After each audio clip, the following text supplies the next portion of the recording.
Hello, where better place to start this course than at lesson 1.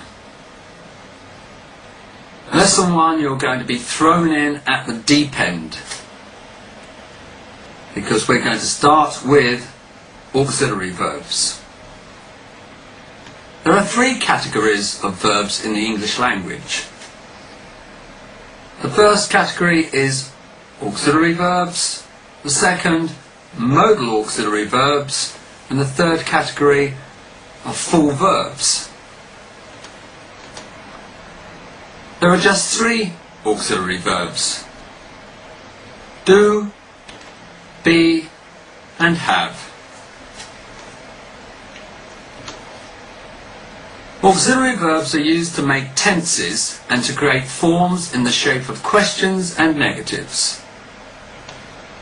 They are called auxiliary verbs because they help other verbs.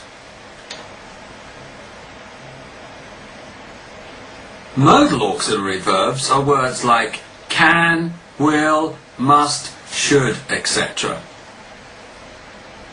There are 10 main modal auxiliary verbs, and we shall be looking at them all in detail in a later lesson in this course. Full verbs are all the other verbs used in the English language. For example, go, ask, think, play, etc.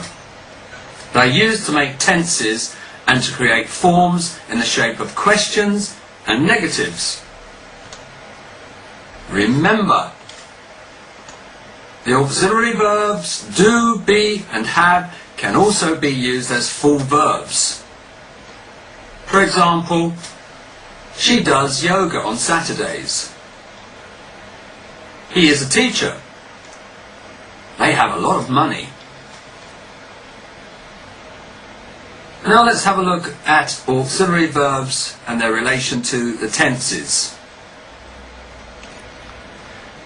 When we use be and have as auxiliary verbs, they create different verb forms.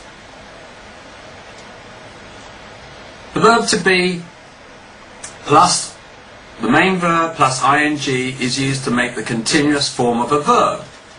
So for example, he's playing tennis, present continuous. We were watching television, past continuous. I've been teaching for 10 years,